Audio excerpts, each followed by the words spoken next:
ये क्या कर रही हो वत्स? स्वामी जी, मैं आपके करीब आना चाहती हूँ। मैं आपको सुख की प्राप्ति करवाना चाहती हूँ।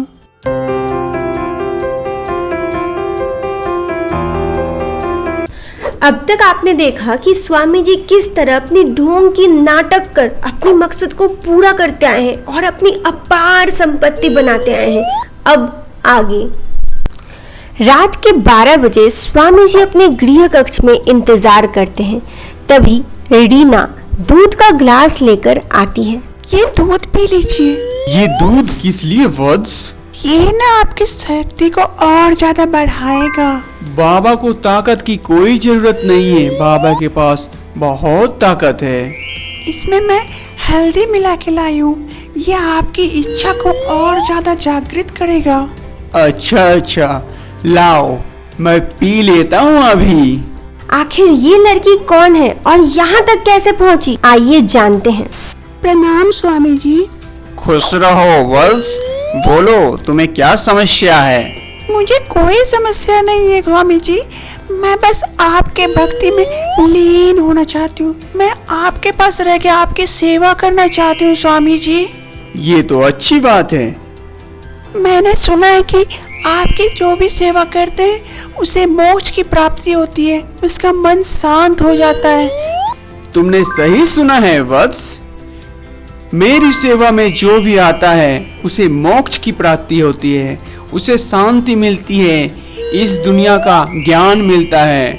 तुम भी आई हो, तुम्हें भी मोक्ष की प्राप्ति होगी। जी स्वामी जी, आपका बहुत बहुत धन्यवाद कि आपने मुझे यहाँ आश्रय दिया और मुझे आपकी सेवा का मौका दिया। ये तो मैं सबको देता हूँ। एक काम करो, मेरे इस वत्स के साथ तुम आश्रम के अंदर जाओ और जाके इनके साथ मिलके सारे काम सीख लो। तुम्हें कैसे क्या रहना है, रहन सहन का ध्यान रखना। जी स्वामी जी, अवश्य ध्यान रखूंगी मैं। उसके बाद रीना वहाँ से स्वामी जी के शिष्य के साथ चली जाती है। इधर स्वामी जी मंद मंद मुस्कुराते हैं। धीरे धीरे रीना अपने मकसद को पूरा करने के लिए स्वामी जी के पास आने लगती है। स्वामी जी, मैं अपने आप को आपको समर्पित करना चाहती हूँ। ये क्या कर रही हो वत्स? जी स्वामी जी, मैं यही चाहती हूँ कि आप मुझे सुख की प्राप्ति दें। लेकिन इस वक्त मैं ध्यान में मग्न हूँ, अभी कैसे हो सकता है? आप तो सबसे महान हैं, आपके पास तो सब कुछ हो सकता है, तो ये क्यों नहीं स्वामी जी? ये क्या कर रही हो वत्स? ऐसा मत करो। स्वामी जी, आप मुझे ना रोकें, ऐसा मुझे करने दीजिए। लेकिन ये सब तो गलत है। मैं आपकी सबसे करीबी बनना चाहती हूँ स्वामी जी, प्लीज मुझे बना लीजिए। वो सब तो ठीक है, लेकिन अभी वक्त गलत है।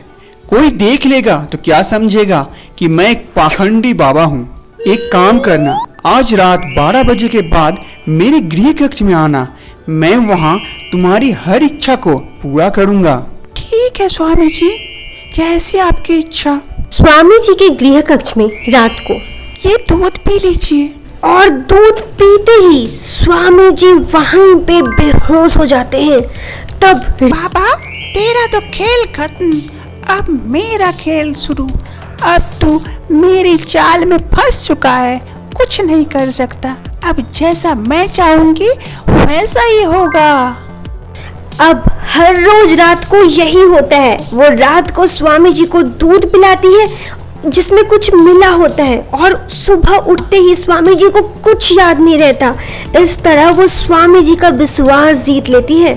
धीरे धीरे वो बाबा की सबसे प्रिय बन जाती है। बाबा उस पे बहुत विश्वास करते हैं और वो परम भक्त बन जाती है। कल मैं तुम्हें अपनी सारी संपत्तियों का मुआयना करवाऊंगा, तुम्हें अपना खूबसूरत सा महल दिखाऊंगा। ये सुन रीना मन ही मन बहुत खुश हो जाती है। जी स्वामी जी, ये मेरा सौभाग्य होगा। ये सुन बाबा की पहली वाली परम भक्त बहुत ही गुस्साती है। उसे ऐसा लगता है उसका जगह छीन रहा है। और इधर रीना मन ही मन प्रसन्न हो जाती है ये सुनकर। दूसरे दिन सुबह आ जाओ वत्स, वो देखो दूर में मेरा महल। वाह स्वामी जी, इतना सुंदर और इतना बड़ा आपने सबसे छुपा के रखा है। ये मैं किसी को दिखा नहीं सकता, ये सिर्फ मैं अपने परम भक्त को दिखाता हूँ। आज से तुम मेरी परम भक्त हो, इसीलिए मैंने तुम्हें दिखाया। आगे चलो, और भी बहुत कुछ दिखाना बाकी है।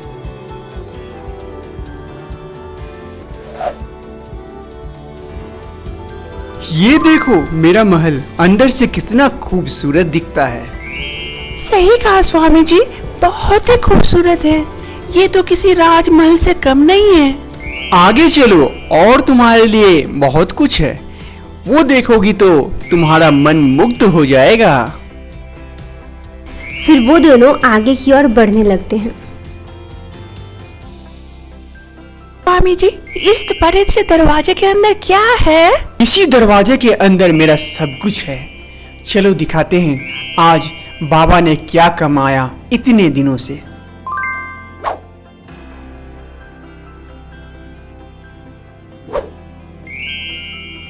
आ जाओ और आगे चलो। स्वामी जी, खोपड़ी। अरे इससे कुछ नहीं होगा, इसी लोगों के बलबूते पे तो मैं आज इतना बड़ा बना हूँ। इससे डरो मत, आ जाओ।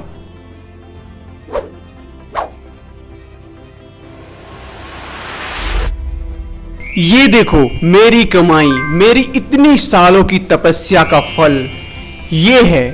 वाह, इतना सारा सोना, इतने महंगे महंगे पत्थर आज तक मैंने जिंदगी में कभी नहीं देखा स्वामी जी।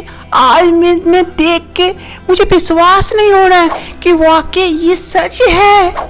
हाँ वत्स, ये सच है। और तुम स्वामी जी के साथ रहोगी तो तुम्हें ये सच्चाई और भी अच्छी तरह से सच रहने लगेगा, क्योंकि स्वामी जी के पास ऐसे बहुत से खजाने हैं जो तुम्हें धीरे धीरे पता चलेगा। ये तो एक छोटा सा नमूना था। स्वामी जी, कोई भक्त आए हैं आपसे मिलने के लिए। वो आपसे मिलने की जिद कर रहे हैं। ठीक है, चलो वत्स, मैं अभी आता हूँ। रीना, तुम यहाँ पे रुको, मैं अभी आता हूँ, तुरंत यहीं पे आता हूँ। स्वामी जी के जाते ही रीना के मन में लालच आने लगता है। तभी रीना का मोबाइल बजता है। वो मोबाइल देखती है, मयंक का फोन होता है। उसे सारी बातें याद आ जाती है, वो यहाँ क्यों आई थी। रीना सुनना, तू तो मेरी बेस्ट फ्रेंड है ना, तू मेरी एक हेल्प कर सकती है क्या? बोल, कैसी हेल्प कर सकती हूँ? अगर मेरे बस में होगा तो मैं जरूर करूंगी तेरी हेल्प। तुम सबसे मैंने एक बात छुपाई थी, वो बात मैं कैसे बताऊं, नहीं समझ पा रहा हूँ। कौन सी बात मयंक? बोल अब। मैं कभी बाप नहीं बन सकता। मेरा मेडिकल टेस्ट हुआ था, तब मुझे पता चला कि मैं कभी भी बाप नहीं बन सकता। लेकिन तुम्हारा तो एक बच्चा है ना। हाँ, यही समस्या है। मैं यही जानना चाहता हूँ कि वो बच्चा किसका है, और प्लीज मेरी मदद कर। बोल, इसमें मैं कैसे मदद कर सकती हूँ तुम्हारी? मुझे डाउट है कि वो बच्चा स्वामी जी का है, क्योंकि मेरी माँ और मेरी बीवी एक दिन स्वामी जी के पास गई थी और ठीक 9-10 महीने बाद मेरा बच्चा का जन्म हुआ था। तो मुझे स्वामी जी के पूरा डाउट है। तो क्या तू स्वामी जी का खुलासा कर सकती है? लेकिन स्वामी जी का खुलासा मैं कैसे कर सकती हूँ? मैं तुझे सारा प्लान बता दूंगा, बस तुझे उस प्लान पे काम करना है। चल ठीक है, मैं तुम्हारी हेल्प करने के लिए तैयार हूँ। हाँ मयंक, बोलो। नहीं मयंक, स्वामी जी गलत नहीं है, स्वामी जी एकदम सही है। तुम कब तक आओगी? मैं कुछ दिन और रुकना चाहती हूँ। मैं स्वामी जी का और थोड़ा सा कुछ दिनों के लिए सेवा करना चाहती हूँ। मुझे यहाँ पे शांति महसूस होती है और मैं यहीं रहना चाहती हूँ। ये लालच उसे भी पागल कर देता है। वो स्वामी जी के पैसे देख स्वामी जी का परम भक्त बन यहीं रह जाना चाहती है। इधर स्वामी जी के पास भक्त तो आते रहते हैं। प्रणाम बाबा। खुश रहो वत्स, बोलो तुम्हें क्या परेशानी है? अब रीना ही स्वामी जी की परम भक्त बन चुकी है। मयंक स्वामी जी के पास पहुंचता है अकेले ही। तुम स्वामी जी की परम भक्त बन नहीं सकती हो। क्यों नहीं बन सकती? मैं इतने सालों से यहाँ हूँ। स्वामी जी का हर काम में मैं मदद करती हूँ, हर चीज में, और आज तुम परम भक्त बन गई। ये कैसे हो सकता है? ये मैं कभी होने नहीं दूंगी।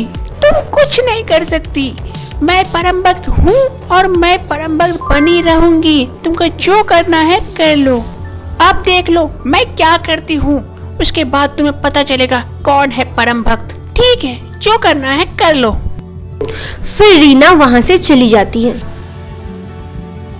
तुम स्वामी जी को ढूंढ रहे हो क्या? नहीं नहीं, वो लड़की को तुम कैसे जानती हो? वो रीना एक नंबर की बदमाश लड़की है। वो मेरी जगह छीन के परम भक्त बनने चली है। उसे मैं ही यहाँ भेजा था, लेकिन कुछ और काम करने के लिए। लेकिन अब तो लग रहा है वो लोभ में आके यहाँ आकर परम भक्त बन गई। मैं उसे एकदम नहीं छोड़ूंगी।